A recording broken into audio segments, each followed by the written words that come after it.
Good morning all of you. कैसे मेरे दोस्तों, आशा करता हूं कि आप बहुत ही अच्छे होंगे। जैसा कि आपको पता है, questions of the day GK and GS, GK और जीएस के प्रश्नों का संकलन हम लेकर के आपके बीच में प्रत्येक दिवस सुबह के 5 बजे हाजिर होते हैं, जिसमें बात करते हैं हम 10 अति महत्वपूर्ण प्रश्नों पर और अंत में पूछते हैं एक प्रश्न ऐसा जिसका जवाब देना होता है आपको कमेंट के माध्यम से, जिसका जवाब हम देते हैं नेक्स्ट पार्ट में। तो चलिए आज का शो स्टार्ट करेंगे। इससे पहले कि स्टार्ट करें मित्र, ऐसे हमारे दोस्त जो अभी तक हमारे Facebook page SP Shukla educate को फॉलो नहीं किए हैं तो आप फेसबुक पेज को जरूर फॉलो करें, टेलीग्राम जरूर ज्वाइन कर लें जहां से आपको इसका कंप्लीट पीडीएफ मिल जाएगा। और ऐसे हमारे साथी जो अभी यूट्यूब पर नए हैं, जिन्होंने चैनल को सब्सक्राइब नहीं किया तो चैनल को सब्सक्राइब करके परिवार का हिस्सा बने और आप हमें इंस्टाग्राम पर भी फॉलो कर सकते हैं। तो चलिए पहले प्रश्न के साथ ही आज के प्रश्न का स्टार्टिंग करेंगे। पहला क्वेश्चन आपके सामने, किसी स्थान का मानक समय निर्धारित करने का आधार होता है। देखिए, किसी भी स्थान की बात कर रहा है कि जो मानक समय का आधार होता है, किसी स्थान का मानक समय। मानक समय का मतलब क्या होता है? Standard time. स्टैंडर्ड टाइम निर्धारित करने का आधार क्या होता है, इस पर बातें हो रही है।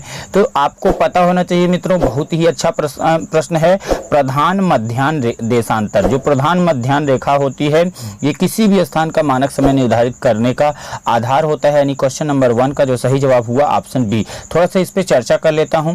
आपने ग्लोब देखा होगा, ग्लोब पे आपने देखा होगा कि ये 0 डिग्री अक्षांश रेखा होती है और यहाँ पर आपका ये जो रेखा होती है इसको यामोत्तर रेखा कहते हैं या 0 डिग्री देशांतर रेखा कहते हैं। ये क्या होती है? 0 डिग्री देशांतर रेखा जो होती है, इसी को प्रधान मध्याह्न देशांतर रेखा के नाम से जाना जाता है, क्योंकि विश्व के सभी देशों का मानक समय स्टैंडर्ड टाइम इसी रेखा के द्वारा निर्धारित किया जाता है।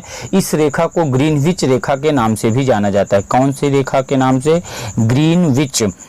ग्रीनविच रेखा के नाम से भी जाना जाता है, क्योंकि ब्रिटेन की राजधानी लंदन के समीप ग्रीनविच नामक स्थान इसी रेखा पर स्थित है, जहां राजकीय वेधशाला स्थित है। यह रेखा कितने देशों से होकर के जाती है? तो ये भी प्रश्न इंपॉर्टेंट बन जाती है। जो प्रधान यामोत्तर रेखा है, 0 डिग्री देशांतर रेखा है, ये टोटल 8 देशों से होकर के जाती है। कितने? 8 देशों से होकर के गुजरती है। एक तो आपका हो गया यूनाइटेड किंगडम के बाद आपका नाम आ जाता है फ्रांस के बाद हो गया स्पेन के बाद हो गया अल्जीरिया के बाद आता है नाम माली, अल्जीरिया के बाद माली के बाद जो है नाम आता है बुर्किना फासो। उसके बाद जो नाम आता है उसका नाम है टोगो और उसके बाद है घाना और एक देश है आपका अंटार्कटिका जो है ये दक्षिणी ध्रुव का नाम है। कौन सा? दक्षिणी ध्रुव का नाम है। यानी आपने देखा कि 0 डिग्री देशांतर रेखा को ही प्रधान यामोत्तर रेखा कहते हैं या प्रधान मध्याह्न देशांतर रेखा क्या कहते हैं? प्रधान मध्याह्न देशांतर रेखा कहते हैं, जिसके द्वारा किसी भी स्थान का मानक समय निर्धारित करने का आधार बनता है या लिया जाता है। तो ये अच्छा प्रश्न है, आपसे पूछे तो आप बता सकते हैं एक चीज़। अच्छा, दूसरा प्रश्न इसी से रिलेटेड आपसे पूछा जा सकता था, जो इम्पोर्टेंट बन सकता है कि भारत का मानक समय ग्रीनविच के मानक समय से कितना आगे या पीछे है। चूँकि हम जानते हैं पृथ्वी 1 अंश देशांतर की दूरी तय करने में, हमने इसको कैलकुलेशन के साथ बताया हुआ है ज्योग्राफी के पार्ट में, तो पृथ्वी 1 अंश देशांतर की दूरी तय करने में 4 मिनट का समय लेती है, तथा ग्रीनविच मानक समय यामोत्तर से पूर्व की ओर जाने पर समय बढ़ता है, जबकि पश्चिम की ओर जाने पर समय घटता है। इस प्रकार भारत का मानक समय यामोत्तर ग्रीनविच के कितने डिग्री से जाता है भैया? 82 सही 1/2 डिग्री, 82 सही 1/2 डिग्री पूर्व। इसका कहने का मतलब क्या होता है? 82.5 अंश होता है। अगर आप 82.5 अंश में 4 से गुणा करेंगे तो 330 मिनट हो जाएगा। 330 मिनट बराबर होता है 5 घंटे 30 मिनट। 5 घंटे 30 मिनट यानी कहने का मीन्स क्या है? अगर आपसे क्वेश्चन कहता है कि भारत का मानक समय ग्रीनविच के मानक समय से कितना आगे या पीछे है, तो 5.5 घंटा क्या होगा? आगे है। क्या है मित्रों? आगे है। आगे पीछे का हमने आपको कॉन्सेप्ट भी बताया हुआ है। चलिए आगे बढ़ जाएंगे सेकंड क्वेश्चन की तरफ। बड़ा ही प्यारा प्रश्न बड़े ही प्यारे अंदाज में आपकी स्क्रीन पर आ चुका है। भूमध्य रेखा निम्नलिखित में से किस देश से गुजरती है? अभी अभी हमने आपको बताया कि देशांतर रेखा के बारे में आपने देखा। भूमध्य रेखा जो होती है, भूमध्य रेखा जो होती है मित्रों, अगर आपको ये दिखाता हूँ, जैसे ये रेखा आप देख रहे हैं 0 डिग्री अक्षांश रेखा जो है, 0 डिग्री अक्षांश रेखा जो होती है, इसी को भूमध्य रेखा के नाम से जाना जाता है। कौन सी रेखा के नाम से जाना जाता है मित्र? भूमध्य रेखा। भूमध्य रेखा के नाम से जाना जाता है, क्योंकि अभी तक हमने यामोत्तर के बारे में बताया कि प्रधान यामोत्तर देशांतर रेखा 8 देशों के साथ जाती है, और ये 0 डिग्री अक्षांश रेखा जो है, जिसको भूमध्य रेखा कहते हैं, यह 13 देशों के साथ होकर जाती है। कितने देशों के साथ? 13 देशों की सीमा को टच करता है। अगर उन 13 देश का नाम आपको पता होना चाहिए, एक तो आपका हो गया इक्वेडोर, इक्वेडोर के बाद आता है कोलंबिया,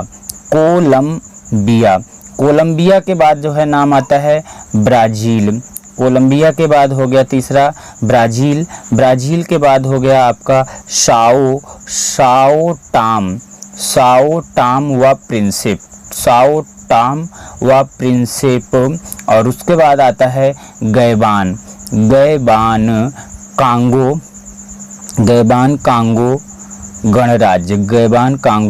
गणराज्य। उसके बाद जो है 4 हो गया, 5वां हो गया आपका लोकतांत्रिक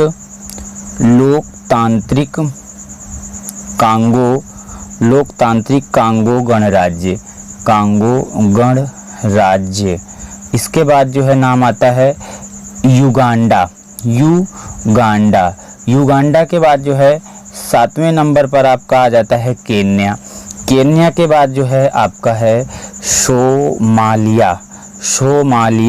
सोमालिया के बाद आता है नाम मालदीव।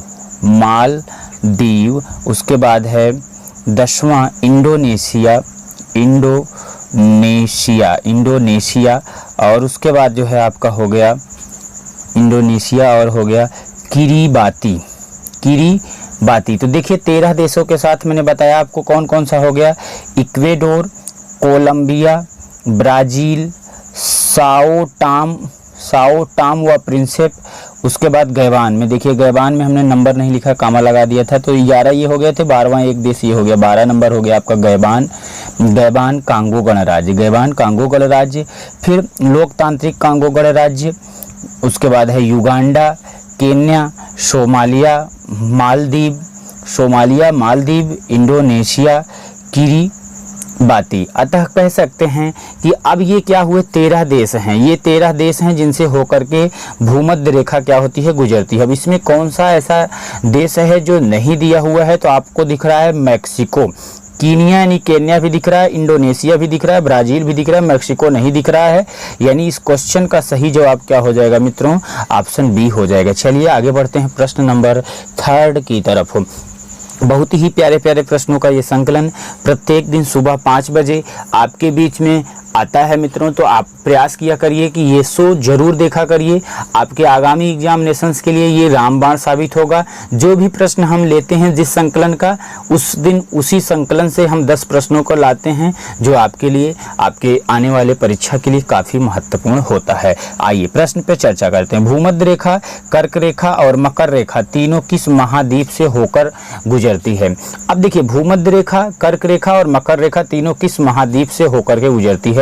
थोड़ा सा आपको जैसा कि ग्लोब का चर्चा करूं, ये ग्लोब है, ये आपकी 0 डिग्री अक्षांश रेखा यानी भूमध्य रेखा हो गई, और ये अगर आप 23.5 डिग्री ऊपर चलेंगे, 23.5 डिग्री नॉर्थ चलेंगे, तो ये आपका कर्क रेखा होती है। कौन सी रेखा? कर्क रेखा, जिसको कैंसिल लाइन बोलते हैं।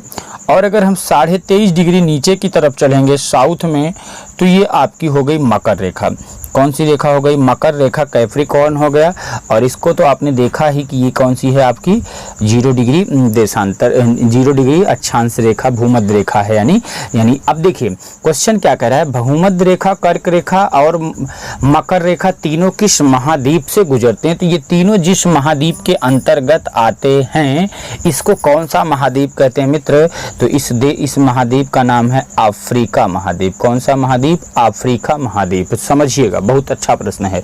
अफ्रीका महाद्वीप से होकर भूमध्य रेखा, कर्क रेखा तथा मकर रेखा तीनों अक्षांश रेखाएं गुजरती हैं। दक्षिण अमेरिका महाद्वीप से केवल भूमध्य रेखा तथा मकर रेखा गुजरती है।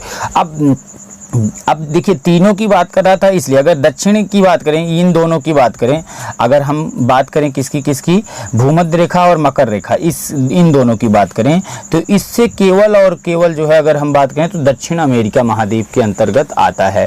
0 डिग्री अक्षांश रेखा यानी विषुवत रेखा, वैसे जो ये डिग्री होती है 0 डिग्री अक्षांश रेखा, 0 डिग्री अक्षांश रेखा जिसको विषुवत रेखा कहते हैं, और ये इस तरफ जो होता है इसको 0 डिग्री देशांतर रेखा जिसको प्रधान मध्याह्न रेखा का मिलन जो होता है अफ्रीका के पश्चिम में अटलांटिक महासागर, अंध महासागर में स्थित गिनी की खाड़ी में होता है।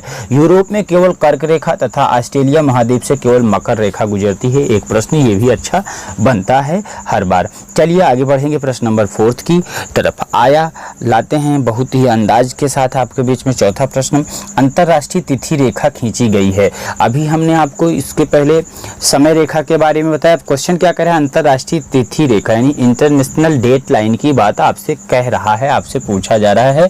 तो देखिए मित्र, प्रशांत महासागर से होकर के ये रेखा खींची गई है। एक बात बताना चाहूँगा, अंतरराष्ट्रीय तिथि रेखा पृथ्वी पर खींची गई एक ऐसी काल्पनिक रेखा, इमेजिनरी लाइन है जो 2 क्रमागत कैलेंडर दिनों को अलग करती है। यह ग्रीनविच इंग्लैंड से 180 अंश विपरीत दिशा में प्रशांत महासागर से होकर के गुजरती है। यह रेखा सीधी न होकर विभिन्न स्थानों पर मुड़ी हुई है, क्योंकि जहां कोई स्थल भाग पड़ता है वहां इसे मोड़ दिया जाता है। यानी इस क्वेश्चन का सही जवाब हुआ ऑप्शन बी। चलिए आगे बढ़ते हैं प्रश्न नंबर 5 की तरफ। अच्छा प्रश्न है, आ चुका है। निम्नलिखित में से कौन सा ऋतुओं में परिवर्तन का कारण है? किसके कारण ऋतुओं में परिवर्तन होता है? तो सामान्यतः एक वर्ष की अवधि को क्या कहा जाता है? ग्रीष्म शीत ऋतु में बांटा गया है।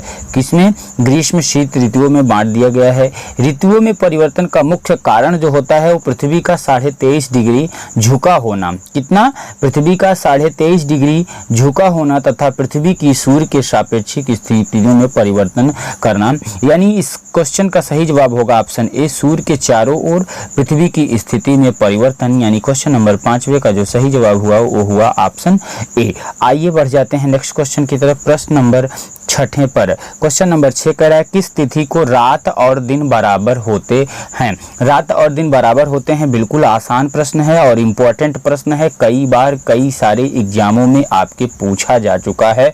इसलिए देखिए मित्रों, इसमें थोड़ा सा ऑप्शन में कुछ त्रुटि लग रहा है। बिल्कुल देखते हैं, नहीं सही है, सही है 23 सितंबर। 23 सितंबर ही होगा सही जवाब। बिल्कुल जिन बच्चों ने 23 सितंबर जवाब दिया है बिल्कुल सही है। आपको बताना चाहूँगा मित्रों, देखिए क्वेश्चन इंपॉर्टेंट है, याद कर लीजिए, कुछ पॉइंट लिख लीजिए। 21 मार्च को सूर्य जो होता है उत्तरी गोलार्ध में होता है। कहाँ होता है? सूर्य उत्तरी गोलार्ध में तथा 23 सितंबर को दक्षिणी गोलार्ध में। किस में होता है मित्र? दक्षिणी गोलार्ध में। 23 सितंबर को, 21 मार्च को उत्तरी गोलार्ध में, 23 सितंबर को दक्षिणी गोलार्ध में होता है या प्रवेश करता है, या प्रवेश करते समय विषुवत रेखा पर लंबवत चमकता है। इन दोनों तिथियों को दोनों गोलार्धों में 12-12 घंटे के दिन एवं रात होते हैं। यानी 21 मार्च को और 23 सितंबर को, 21 मार्च और 23 सितंबर को दिन और रात बराबर होते हैं। तो आज आप जान जाइए, उसका कारण मैंने बता दिया कि क्यों, ऐसा कारण क्या है। तो दिए गए प्रश्न में आपको 23 सितंबर अकेले दिख रहा है, इसलिए आपका ऑप्शन बी हुआ। अगर मान लीजिए कल को 23 सितंबर नहीं दिया होता, 21 मार्च होता तो 21 मार्च भी होता था। यानी आप अपनी जानकारी के लिए समझ जाइए, आपसे क्वेश्चन कहे कि किस तिथि को रात और दिन बराबर होते हैं, तो 21 मार्च और 23 सितंबर इन दोनों तिथियों को रात और दिन दोनों बराबर होते हैं। चलिए प्रश्न नंबर 7वें पर चलते हैं। आपकी स्क्रीन पर वर्ष भर रात और दिन कहाँ बराबर होते हैं? अभी तक तो आपने देखा कि पृथ्वी की बात हो रही थी, लेकिन अब यहाँ पर हो रहा है वर्ष भर रात और दिन कहाँ बराबर होते हैं। यानी किसी स्थान का नहीं पूछा जा रहा है कि किस जगह होता है, वर्ष भर में कहाँ होता है। तो भूमध्य रेखा जो है, भूमध्य रेखा पर देखिए, भूमध्य रेखा को और एक रेखा के नाम से जानते हैं, किसके नाम से? विषुवत रेखा। विषुवत रेखा 0 डिग्री अक्षांश रेखा जिसको कहते हैं। तो विषुवत रेखा 5 मुख्य अक्षांश रेखाओं में से एक है जो सभी देशांतरों के अतिरिक्त एक बृहत वृत्त है। वर्ष भर सूर्य की किरणें लंबवत पड़ने के कारण यहाँ वार्षिक तापांतर सबसे कम पाया जाता है। इसके आसपास के क्षेत्रों में वर्ष भर रात और दिन की अवधि बराबर लगभग 12-12 घंटे की होती है, इसलिए यहाँ शीत ऋतु का अभाव पाया जाता है। जबकि भूमध्य रेखा से उत्तर या दक्षिण की ओर दिन एवं रात की अवधि मौसम के अनुरूप परिवर्तित होती रहती है। इस क्वेश्चन का सही जवाब हुआ ऑप्शन सी। चलिए बढ़ जाते हैं प्रश्न नंबर 8वीं की तरफ। 8वां प्रश्न, उत्तरी गोलार्ध में वर्ष का सबसे छोटा दिन होता है। उत्तरी गोलार्ध में वर्ष का सबसे छोटा दिन जो होता है वो होता है 22 दिसंबर को। कब? 22 दिसंबर। उत्तरी गोलार्ध में वर्ष का सबसे छोटा दिन शीत अयनांत, कभी कभी पूछा जाता है किस अयनांत में?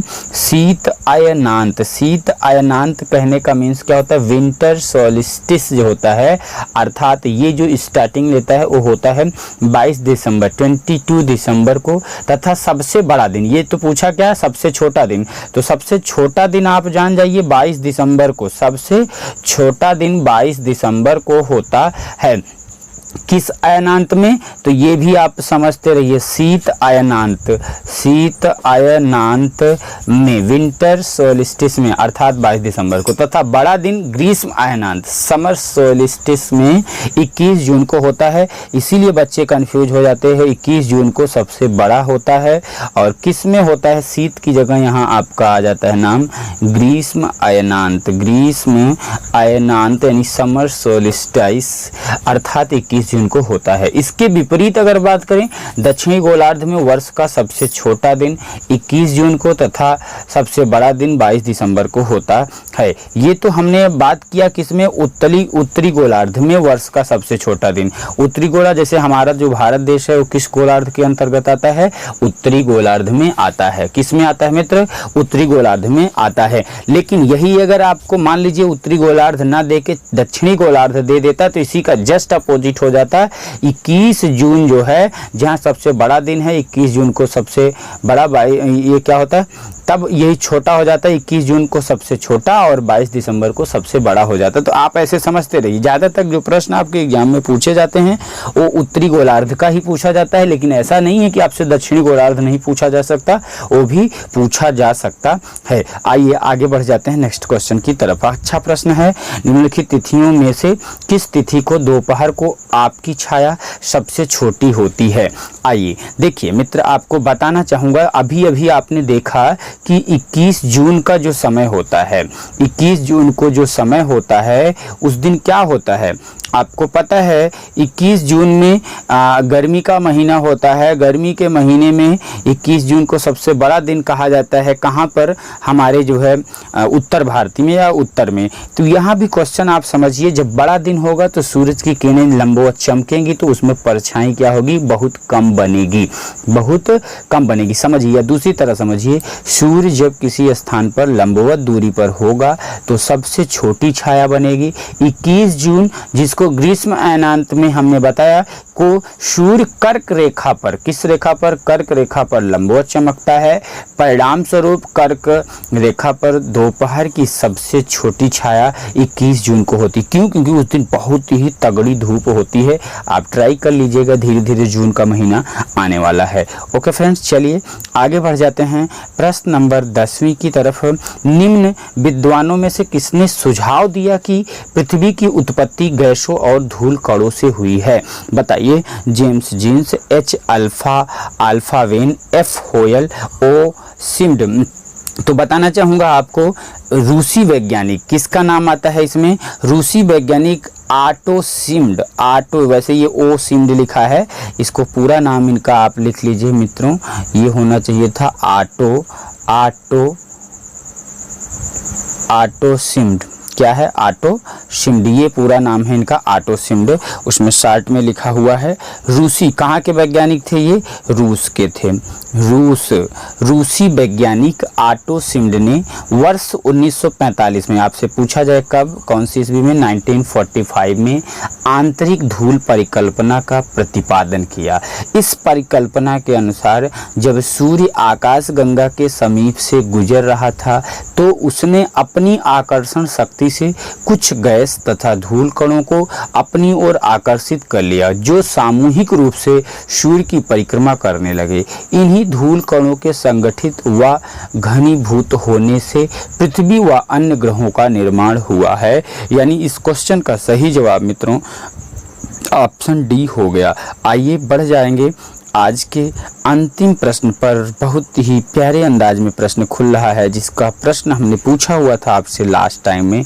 आज उसका जवाब देंगे। सुएज नहर के बन जाने के पश्चात भारत और यूरोप के मध्य की सामुद्रिक दूरी में कितनी कमी आई है? बहुत ही अच्छा प्रश्न है। सुएज नहर के बन जाने के पश्चात भारत और यूरोप के मध्य की सामुद्रिक दूरी, बहुत सारे बच्चों ने सही जवाब दिया था, उनको बधाई हो।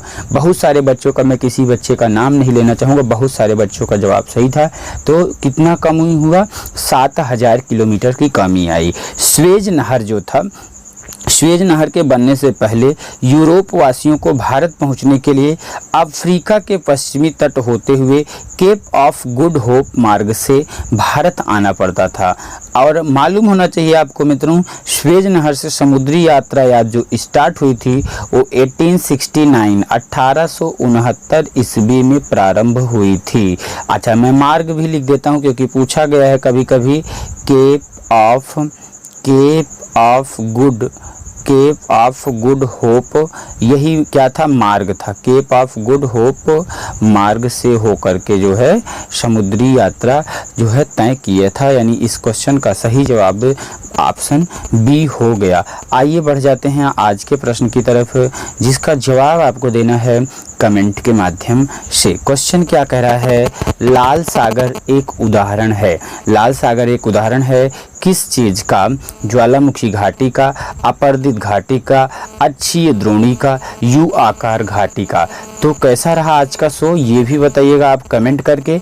ओके फ्रेंड्स, और ऐसे हमारे सारे विद्वान साथी जो अभी भी चैनल पर नए हैं, चैनल को सब्सक्राइब और बेल आइकन को जरूर प्रेस कर लें। टेलीग्राम ज्वाइन करें, जहां से आपको notes, practice set, online classes सारी नोटिफिकेशन आपको मिलेंगे। और वीडियो पसंद आया तो लाइक जरूर करिएगा, कमेंट करना बिल्कुल भी नहीं भूलिएगा। Thanks for watching, all the best, take care all of you.